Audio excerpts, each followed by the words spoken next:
Hey everybody, today's episode, it's a good one. Okay, we talk about envy and how envy can actually be your clue or your little hint to what you want more of in life and how you can let your envy guide you. And as I was talking, I came up with this nifty little idea to create an envy list where you start to write down a few things that you have been envious about and then choose one that you're going to go for. And you're going to write down what you think it's going to take to get there. And maybe you ask somebody what it took for them to get there. And then you also have to be honest with yourself about whether or not you want to put that work in. Lots in this episode. I hope you'll join us. Don't forget to hit subscribe and turn on that notification button so you don't miss an episode. Hello, everybody. Welcome to Better Together, the Hawaii version. And I'm kidding.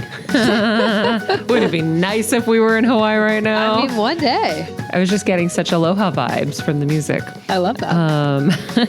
Aloha.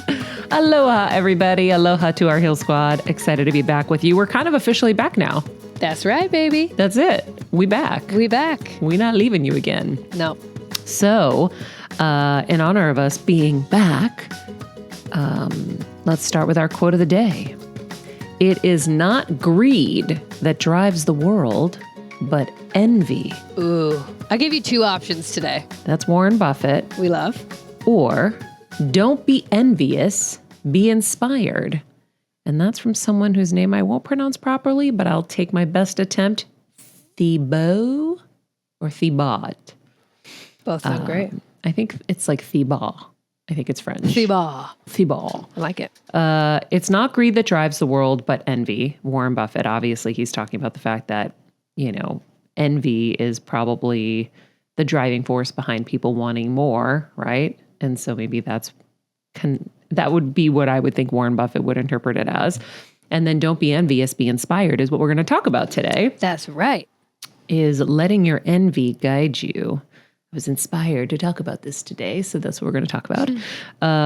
Of course, coming to you from the West Coast. I feel like we have to definitely explain where we are all the time now because we're always like on some coast. Kevin's still on the East Coast. I'm on the West Coast. If you haven't yet subscribed to the show, please do on YouTube. It is exploding, and I think it's for a reason. I think people are really enjoying watching a show every day rather than just having to listen to it. But you have both options. You can listen to us on your hike on Apple Podcasts, or you can watch us when you're getting ready in the morning. And then if you could help us by reviewing, we're trying to get those reviews up. That would be really awesome. In the meantime, before we get to envy, a few things to share. It was Labor Day weekend.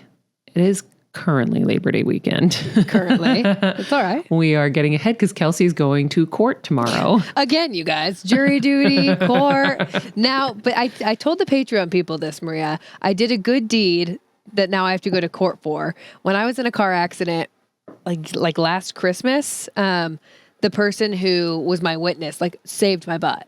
It was totally the other person's fault, but she was a Lyft driver. It was a whole thing. So now I'm forever grateful to her. And if I ever see anything, I'm like, oh my gosh. So I was the witness to this car accident that no one stopped for. The poor girl, face smashed into her. It was bad. Her face smashed into what? Into her steering wheel on the 101. Ooh. She was gushing blood. Her eye was swollen shut. No one stopped for her. Yeah, it was brutal.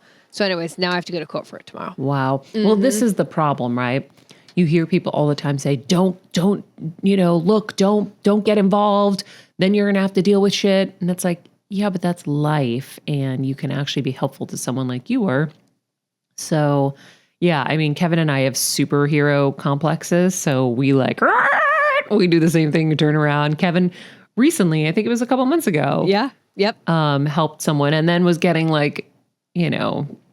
he crawled in her car. Her car had flipped and he crawled in there. Yeah. Crazy. Yeah. So, I say if you can do a good deed and you can help someone, it's always going to come back. So, but we are in LA and I always say that you could be in LA burning on the street and they could have water in their hand and they'd walk right by you. Truly. So truly. Yeah, I'm not surprised that no one stopped to help this poor girl, yeah. But the only time I don't stop is if it's a guy and I'm alone And then I get scared, right? If they're in an accident, that's different. They're vulnerable. They're not going to come hurt me. Yeah. But if it's like a guy pulled over, I'm like, is this a test? Oh no, yeah, that's scary. Is he like faking so that someone like me pulls over and then he stuffs me in the car and eats me, right? It eats you. Yeah, no, we don't want that. But that was the other part of this it was a guy who had hit her, and I'm 99% sure he was drunk, and he was like throwing stuff, running down the side of the highway. Yeah. Yeah. And this poor girl. So she's vulnerable, hurt, Exactly. and she's got a maniac. Exactly. So I'm like, I got this, girl. Wow. We stick together. Well, and Kelsey's tough. Yeah. If you had to fight him, I would put my money on you. Thank you. Thank you so much. Training, you know. Oh my God. Well, so Kelsey's going back to court for that tomorrow. So we had to, take care of some business today. All right, guys, before we get into envy, I want to share a little migraine tip for our migraine sufferers who are listening that I think is going to be helpful. So I did a little research for a friend who suffers from them, like really, really suffers, does the Botox, does all of it, has gotten relief from the Botox, but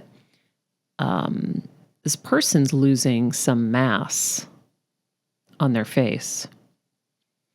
And I said, that's interesting. I said, that would indicate to me a lack of oxygen, perhaps. So I Google, and I'm like, do migraines stop oxygen flow? Basically, yes, they do, right? So I will tell you exactly what this little article said, because it was pretty insightful. So it's like, they always say, ask a better question, get a better answer. And so what happens to your blood vessels during a migraine? So as it passes over the brain, blood vessels constrict, limiting oxygen flow. So the side that the migraines hit on is the side where the mass of the face is going away. And so I said, oh, there's a lack of oxygen going here. That's why it's atrophying. That's why you're losing mass here. And so the other thing is, it can also create like mini strokes, which is why I think it probably gets so bad for people. And then it actually also creates brain damage. Migraines can create brain damage from everything I was reading this weekend. Now, mind you, I'm not a doctor. I'm not trying to scare you, but I would do some research on this stuff, and I would take a look and see if any of these things apply to you and you're like, why does it look like Pac-Man's taking a chunk out of my face?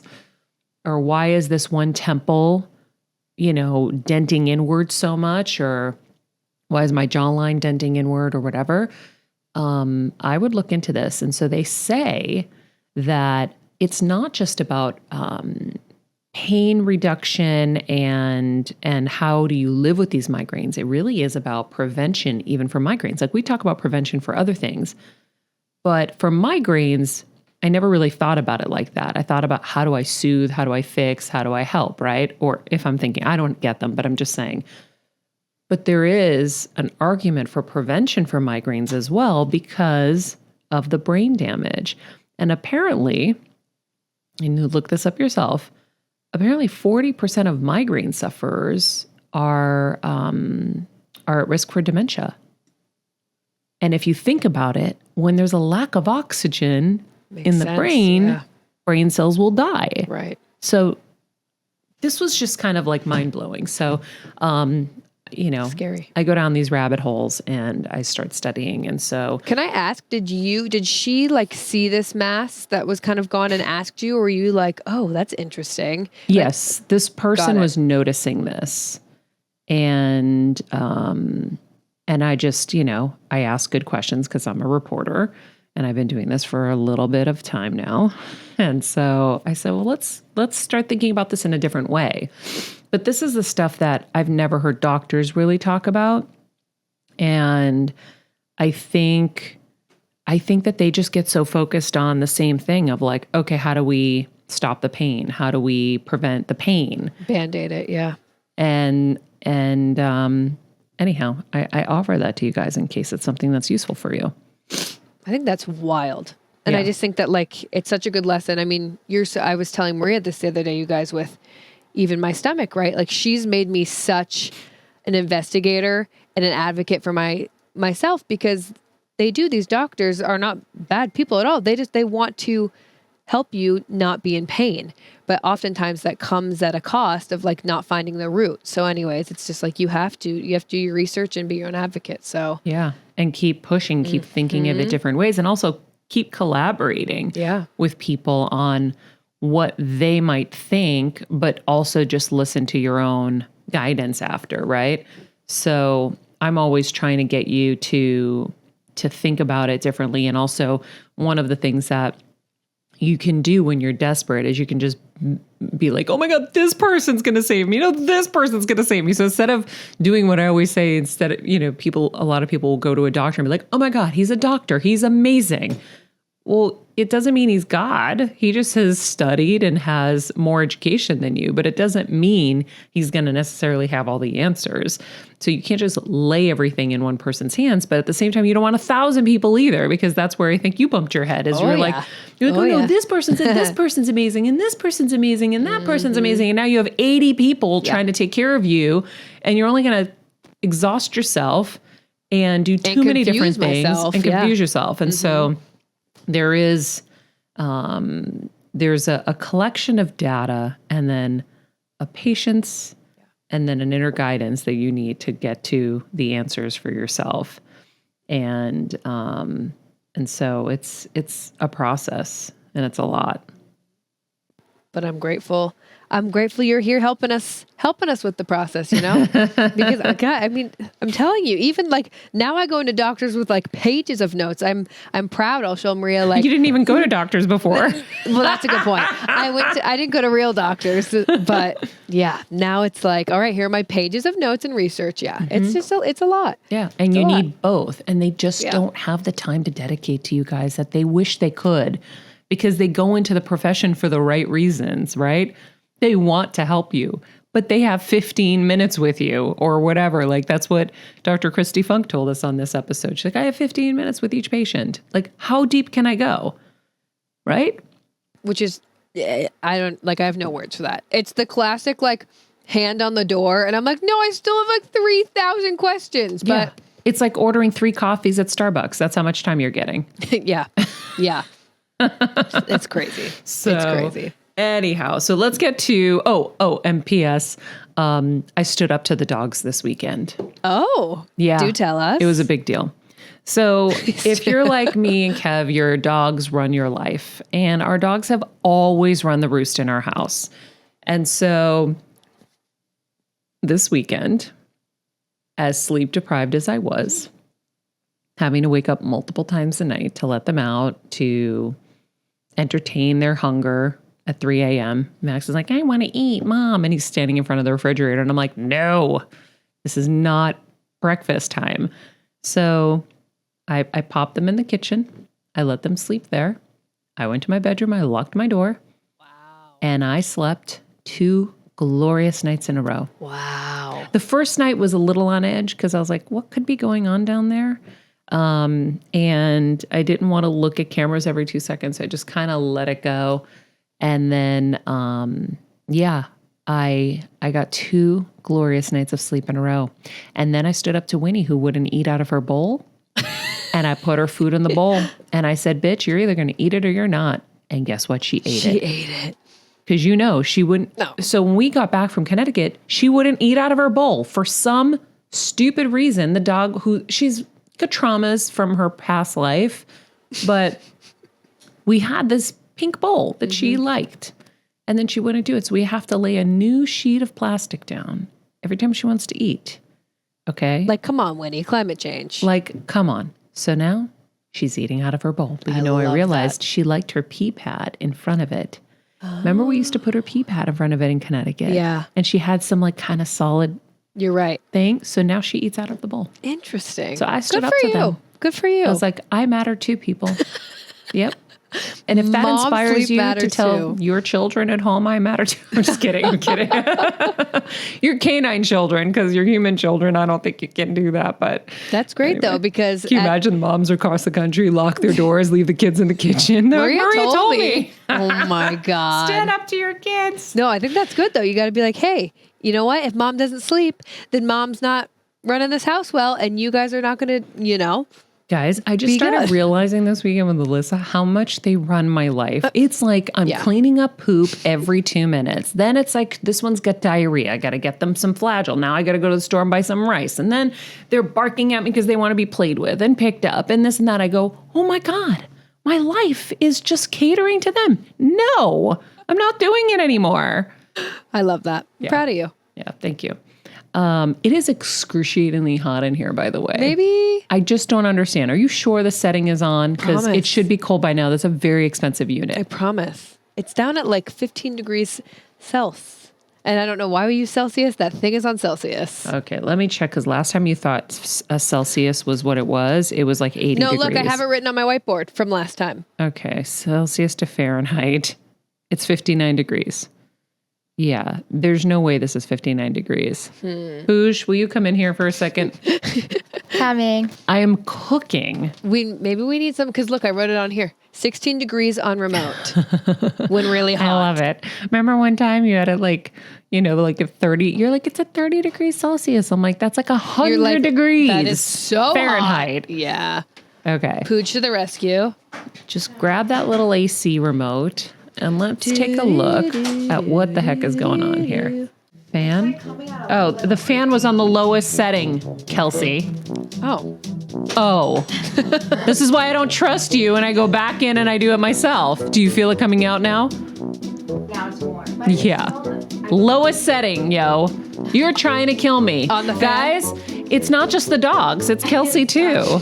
Yeah, her and Winnie and that bond of theirs. We're not trying to kill her. Yeah, Do you we are. fix it? Oh, I can already feel it coming. What the frig? Okay, you'll have to show me. Trying to... It's common sense. It's just a button that says fan, and you put it up as high. Here's what I'm But confused. this is what young people today are like. I have an air conditioning unit in the office.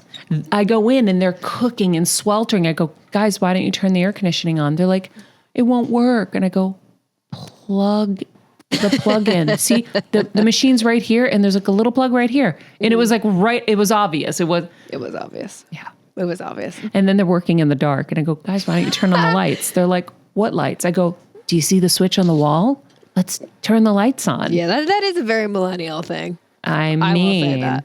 But here's The dream team. the opposite side of it is the beauty that you guys will just like power through. So there is a survival thing that I appreciate about it all. Okay, cool. But it's like the common sense part of it where you're suffering for no good reason. I can't get around. Yeah.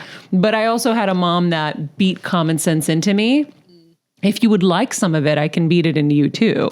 From you and Litsa? Yes. Okay. I'll channel Litsa to beat it. My mom, anytime, like, I don't know how. And she'd be like, shh. Like, all of a sudden, some magic would happen. Boom. And I'm like, oh. When I first met Maria, she told me she was the common sense queen. Yeah, because of my mom. Uh-huh. I didn't wake up like that. And I was like, okay, all right. So it's feeling better in there now? Oh, it's already getting better. Great. Because the AC's actually fanned on. Anyway. It's hilarious. So I was like, just trust her. No, don't trust her. Don't trust her. I had it on the right degree. Yeah. So now can you actually put on there fan? There's 3 levels to the fan. Low, medium, high. It should always be on high. At least we're getting better together. Nice. It's on the whiteboard officially. All right, guys. Don't envy my hot, sweaty studio. But if you do, let it guide you to if you want, to let you know that you want a hot, sweaty studio too. What a transition. Perfect. I mean, okay, so what I wanted to chat with you guys about today is envy. And when you're feeling envy, what it means. Now, Shauna Niquest was on the show last year? Yeah. Last year. And she wrote an incredible book, and we had an incredible episode. If you didn't hear it, we will link to it in the episode, in the summary of this episode, so you can check it out. Lots of incredible takeaway from that episode. So she was the one who first broke this down for me, where she said, when you're jealous of others, let it guide you to what you really want to do, or who you really want to be, or what you really want, right? So you use it as an indicator, right? It's like your car turning on the, low gas signal or whatever, you need gas light. It's like, oh, I need to go get gas. It's a little signal like that for you. When you feel jealous, and as we get into this article that Kelsey printed out for me, jealousy and envy, there's a slight difference between them. Actually, we'll get into it now. So where did this article come from? What website? The Interwebs. The Interwebs? Mm-hmm. What does that mean? It means you have no idea? Just my Googling. Okay. I like to credit. Okay. We give credit where credit is due. But we'll pull up where the credit. Okay. Anna Chui. We'll put it in the summary. Yeah. Anna Chui, hopefully I'm saying this right, wrote this article. It's okay to be envious as long as you're not jealous. So lifehack.org. Jealousy is a natural emotion, even though it's condemned by cultures throughout history. It tends to be perceived with a negative charge, with ultimate destructive tendencies, either to other people or more likely just to our core selves. But while the negative energy can reside in envy, it can also be the basis for construction and motivation in our focus. So small amounts of jealousy can actually keep a relationship together or inspire us to be more attentive with our actions. So I guess if you're breaking that down, if I'm jealous of Kevin's relationship with someone, I could look at it and be like, well, she's just nicer to him. Maybe if I'm just nicer, right? It can guide me toward a better action. But jealousy is primarily about our reaction to loss. When you're emotionally attached to something and it's perceived as taken away from you or threatened to be taken away, your reaction is one of hurt and anger. Envy is more focused on what you don't have. You may see someone with something you want and envy that person. The amount of envy you feel is relative to the amount of unfairness you feel about the situation, and this negative energy is often aimed proportionally at the person in question. It then can spiral into inferior feelings of unworthiness, and so the result is to justify things staying as they are instead of using it as motivation to achieve more. When we break it down, envy is rooted in fear. It's the fear of feeling weak, powerless, or less than. So when we talk about shame with Brian Mahan, shame is one up or shame is one down. So if you're one below somebody and you're looking up at someone who's wealthier or more attractive or more successful, you feel shame. But if you are the wealthier and more attractive and you're with someone who might be a little bit below you, your perception, obviously, you could feel shame, right? Like I was doing some therapy work with Brian and I realized that I had shame that I had more than my parents. And that a lot of my drive, aside from my kind of core dream to make all of their dreams come true and to give them everything that they never had, there was also a level of shame that my dad kind of implanted in me, saying, Maria, I didn't make this kind of money my whole life. In one day you make, like he would say these things and you internalize that stuff. And so then there's a shame. So then you feel not worthy of it. Oh, am I just getting lucky? There's a lot of stuff that comes with it. So shame is one up or one down. And so with envy, it's rooted in fear. And if someone shines a spotlight on an accomplishment of ours, there's a need to counteract this often by mentioning some misfortune to balance it out. Guys, how would you mention it yourself? Like you would take yourself down a peg. Yeah. Yeah. Oh my God, all the time. You think about it. Anytime someone's like, you look pretty. Oh no, I'm terrible. Oh, right. Everybody does it, right? So I've always said, like, we have to just learn to take the compliments, even if it's uncomfortable, because it's just not healthy for us. And it's also, when you're doing that, it's kind of a slap to the other person too, because they're giving you a compliment and you're not accepting it and you're trying to play it down, and there are facts involved. You obviously do look good for someone to compliment you. Like it's not good for anybody. So the negativity around envy is born out of comparisons, which only becomes stronger with a close-knit society and people with similar and comparable backgrounds to us. So that's, I think, like when you're in your family system and everyone's kind of looking at each other, and that aunt just bought a new car and everyone's like, who does she think she is? They don't even have money. They borrowed money from us last week. And I don't understand. Like everybody just talks shit about each other. That's kind of what happens when you're in like similar kind of places, right? And so the flaw of envy, they say, can be a good thing. So it's important to perceive envy as an indicator, like I said, to where your focus is and where it's guiding you. It's an opportunity to stand back and reevaluate your mindset and what you want in life. Understand that when you feel envy, it's not about the other person or the circumstance. It's about you.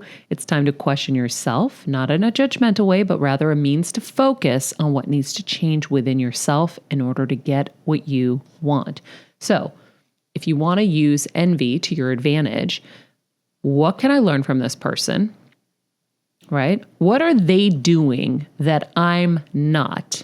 And this is what I always say, it's so easy. Envy is such a kind of low, or jealousy is kind of like a low vibration.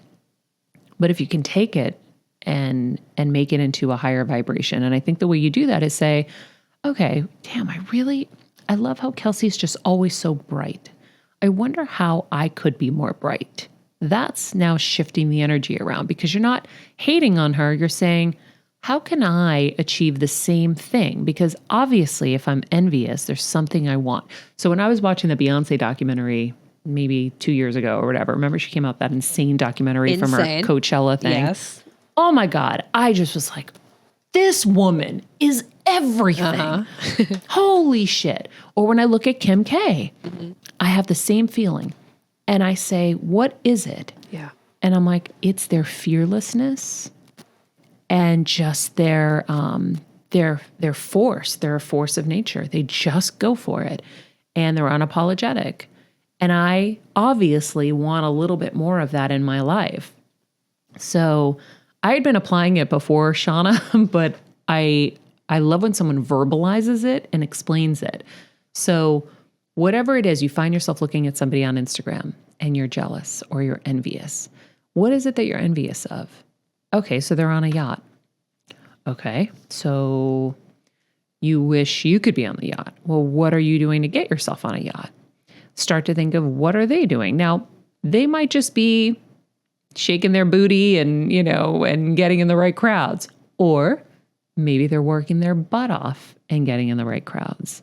What is it that they're doing? Because if they can do it, you can do it. That's always been my motto. If someone else can do it, I can do it too. It's just whether I want to put the work in or not. And sometimes I don't. And then I'm mad at myself because I'm like, shit, I don't want to do that, but I want that. But you can't hate them because they're doing it and you're not. You got to look at yourself. So it's so easy to say, oh, that person's just rich, or that person's just this, or that person's got, family money or whatever.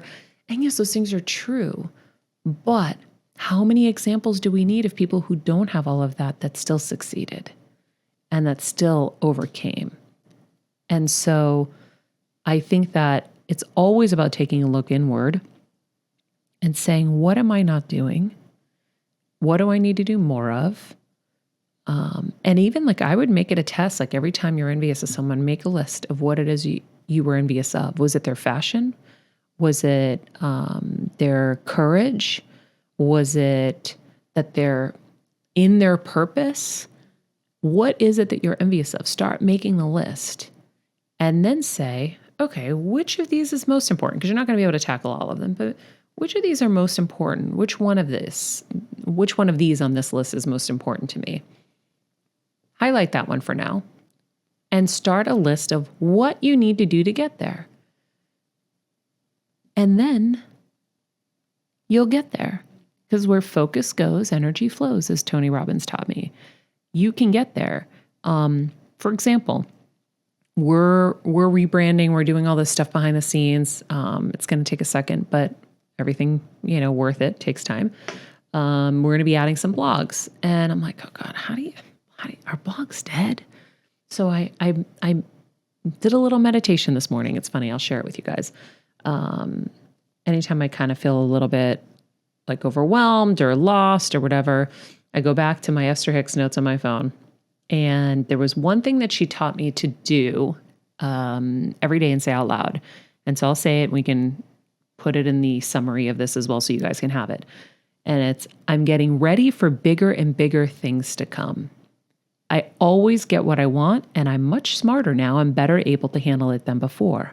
I'm on track. I've done the work. My contrast put it in the vortex. My vortex is complete. It's a sure thing. I'm just trying to bring myself up to speed with what's in the vortex. And this is a new thought for me, and I'm doing pretty good at it. And I can focus on other things. There's nothing I can do right now that's going to speed it along. So you can say it, or then you can start thinking things. So as I said, I'm getting ready for bigger and bigger things to come. I started envisioning exactly what I want to see come. And as you start to envision those things, right, it starts to send out the speckles of energy and the universe starts to conspire with you to give you what you want. So after that meditation was done, I said, God, will you just send me in the form of a video today what I need to hear to do the things that I need to do and to know that I'm on the right track and I'm going in the right direction. Because this morning I woke up with, am I going in the right direction? And I was like, the first video I'm going to see, I'm going to click on. And it was a Wayne Dyer video. And I started listening. It ended up being over an hour, so I couldn't finish the whole thing. But don't you know, when I went right to Instagram, the first thing I saw was an ad for a girl who is doing a blog lesson, how to build your blog, how to figure out how to monetize it, how to do all these things. Because I was actually thinking over the weekend, okay, we're going to do all this stuff, but like, how am I going to make this actually make money, right? Who's going to unlock that little lever for me? And obviously I have my Napa Beach Gang mastermind group now that can help me. But I'm like, I don't want to have to bother them all the time. So pop open Instagram. The first thing I see is this woman. I'll teach you how to do it tonight, actually, for free on Instagram. And I was like, thank you, God. Ask and you shall receive. That's crazy. Yeah. So wow. I am still awaiting the email. I signed up, but let me see if it went into my calendar, actually. Oh, I think it hopefully did. It was like very complicated for me to figure out. Yeah, it's not in my calendar yet, and the email hasn't come through, so okay, I'm gonna have to go back in. That's awesome, though. But I was doing it as I was in the drive-thru, so in terms of like signing up, because I signed up, then I forgot to add it to the calendar, and I had to re-sign up, then I clicked on the worksheet and forgot to put in the calendar, so I had to go in the third time, and it keeps telling me you've already signed up. I'm like, I know, but I need the information. I forgot it, but. And I forget how I got into this whole thing about the Esther Hicks thing is, do you guys remember? You were talking about, I think just the whole idea of like asking for it. You started with your meditation. Mm-hmm. You were scared. Oh, that's it. You were talking about like people, you were talking about Kim K, you were talking about Beyonce and how they just always go for it. Right. Yeah. And you were saying this morning, you didn't know if you're on the right path and you're like, well, let's just go for it. Yeah. And then you did your meditation to kind of bring you back. Well, listen, even if they're two separate subjects, I know they'll be very helpful. I don't remember where I weaved out and how I was weaving out for, forgive me. But the point is, envy can be a good thing. Don't look at people and think that they have it all together, because they don't. They're just doing it. Like I said in the Patreon this week, and if you haven't joined Patreon, I really suggest that you do. For $10 a month, you get our show ad-free. You get a heal event a month, an extra episode a week. And in last week's episode, I sat there unshowered. Yep. We sang some songs. I couldn't get it together fast enough. And I was like, whatever, I'm just going to get in there and do it.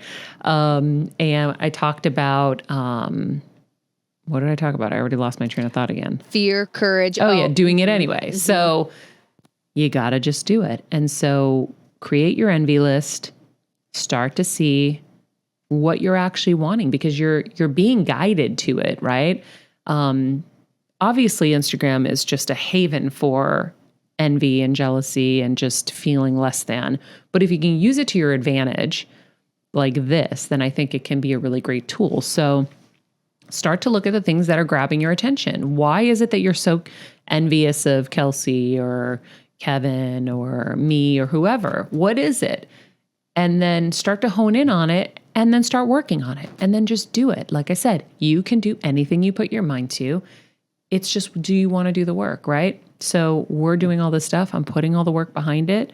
And we want to build this platform and this place for everybody. And, obviously we have to figure out how it's going to make money too, because right now up until now, it hasn't been the goal. But moving forward, that's what I would like. I would like to actually make this something that's sustainable. And so there are lessons. That's the point. There are lessons everywhere. You can learn how to do anything. Like Marie Forleo, who was our guest on this show before, and she's my new bestie. And she created her B School, which is a business school for women. And I'm taking, you're welcome to take it with me. Heck yeah. Taking her class, and I'm going to learn. One of the things that always held me back, I felt like, is that I never went to business school. So I always felt a little inept in that area. I have really good business instincts, and I'm really good negotiating and that kind of stuff. But I really want to know more. And so I'm going to take her class. We took Jenna Kutcher's mailing list class, which, by the way, is more than just a mailing list class. It was awesome. It was like a marketing class. Yeah. It was a how-to for everything. That was just incredible. I can't say enough good things about it. So there are classes for everything you want to do out there. Just go do it. And I think it's important too, like you were saying about this one that came up today for the blog, a lot of them are free, you guys. Like, I feel like so much of what holds a lot of us back is, I don't have the money, or I don't have, a lot of them are free, a lot of them. So I think that that's important too. It's like, don't feel like you're held down or held back because of, like a money thing. Go look, there are a ton of free stuff. So I wanted to say that too. Yeah, exactly. And by the way, it's not for everybody, right? Like, if you don't want all of that on your head and you don't want to start your own business, that's by the way, it comes with a lot of challenges. Trust me.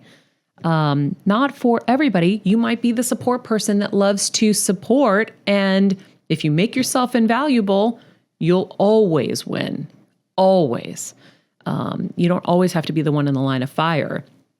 But I think you got to just go for it and use your envy to inspire you to think bigger and go after the things that you've always wanted that maybe you were afraid to go for.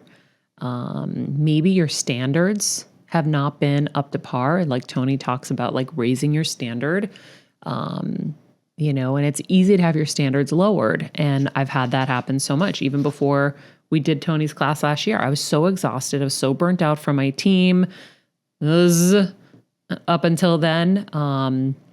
And part of that is on me. I'm not hiring properly either sometimes, right?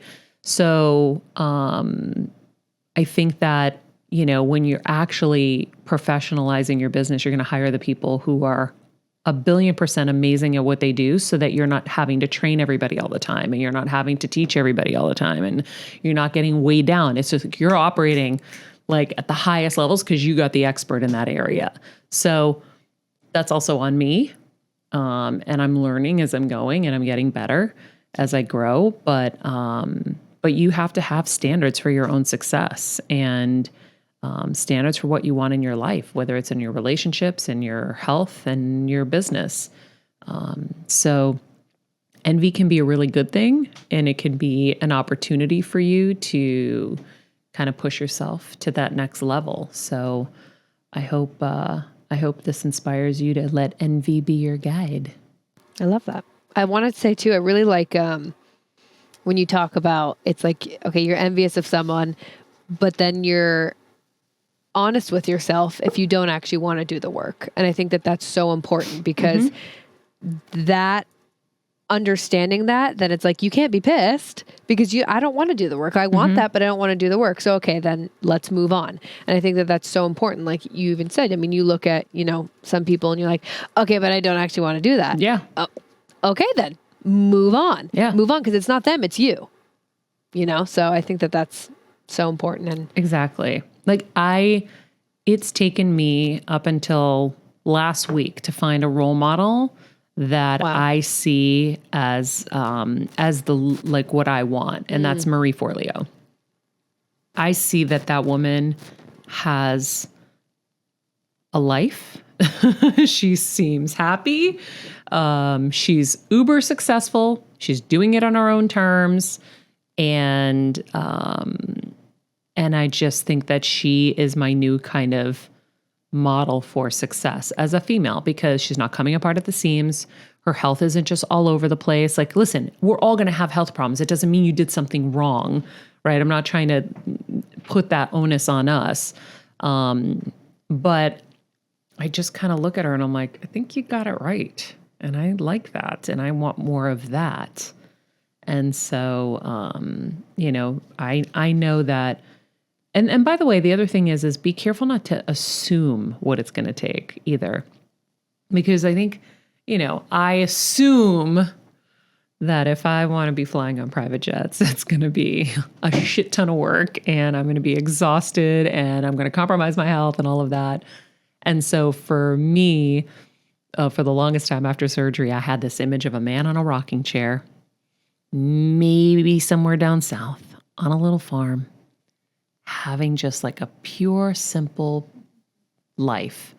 Maybe that's because my life was so complicated and because what I've been going through these last 5 years has been so challenging.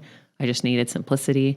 I don't know if I would truly be happy after a month of that, but I think we also can mistake what it takes to get to success, right? We can make it seem like it's some mountain.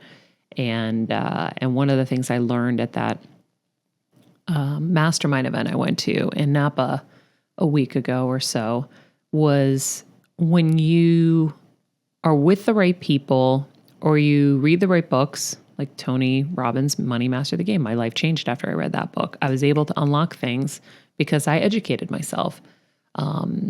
When you surround yourself with the right people or educate yourself in the right ways, things come easier. So it doesn't have to be as hard as you're also making it out to be. So don't limit yourself either.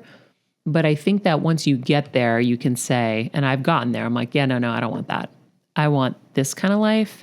And if that means this is the level I will stay at, then I'm good. Because what comes with that seems like it's too much for me to handle. I don't know if I could handle that level of intensity again, right? And so you have to be honest with yourself. So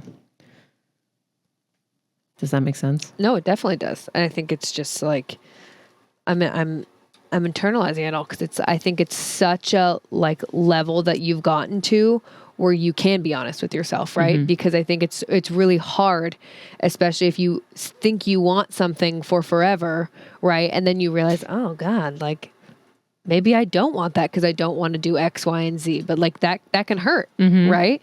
So I think that it's a really evolved place that you've gotten to, and then I think it takes being evolved to realize, okay, that isn't what I want, but I can do this differently, or I can do this, mm-hmm. and I can get here. Does that make sense? Yeah. So stay tuned for part 2 when I talk about how to be the water. Yes. And how to flow. Mm-hmm. Because I got another one coming at you that I think you guys are going to like. So I hope that helped you wherever you are at in your life. Let your envy guide you. I really like my advice about making a list. I'm going to make my own list. I wrote that down too. Sometimes this stuff comes out. I'm like, I'm going to do that actually. Look inward and make a list. I really like too that it's it's about you. If you're stop being jealous and gross and nasty. It's about you. So many things are. How much do you want to put in? Mm-hmm. Do you want to do the work to have what they have? Because no one's just getting lucky, guys. Trust me. They're not just getting lucky. And by the way, even if they did, if they just inherited all this money, trust me, it came with a lot as well. It's never perfect. Really? Every day I ask my dad, are you sure I'm not a trust fund kid? Oh my God. And he gets really mad. And I'm like, I'm just asking. You're friggin' hilarious. But you know what? Those trust fund kids had sacrifices Definitely. as well too. They probably never saw their parents. They probably didn't have good relationships with their parents. Like really look at all of these things, right? How many billionaires do you see that are miserable and alone, right? True. No one has it perfect. No. We put so many people on pedestals and it's like, you have no idea. We don't know. But the point is there's always an imbalance somewhere. So if they have it all professionally, personally, not so much. If they have it all personally, maybe professionally, not so much. Maybe they're ailing in both a little bit. Maybe it's just never what you think it is. So don't ever fall into that trap of thinking everybody else has it better. And it's easy. I have it sometimes where I'm like, how come everybody else is this? Or how come everybody else is... And I'm like, wait, no. Stop. Shut it down. And so you got to shut it down and just know that you got to just focus on your race and use everyone else to inspire you for greatness, to inspire you in even in the envy way. You can do anything. And like I said, there are classes out there to teach you how to do pretty much anything. So even Marianne DeMarco, who got messages from my mom recently, I was looking at her website. She actually teaches people how to be like intuitive, so even if you want to be an intuitive, like there are classes. So that is it. But stay tuned for our next episode because I am going to talk about how to be the water. In the meantime, if you haven't hit subscribe on YouTube, please do. Check out our show on Instagram, Better Together with Maria. Kelsey's rocking that. Oh, if you haven't seen my TikToks, oh yeah, we are starting to have some fun with TikTok. So Maria Menounos, it's very easy. And in the meantime, be nice people, make good choices, and be present.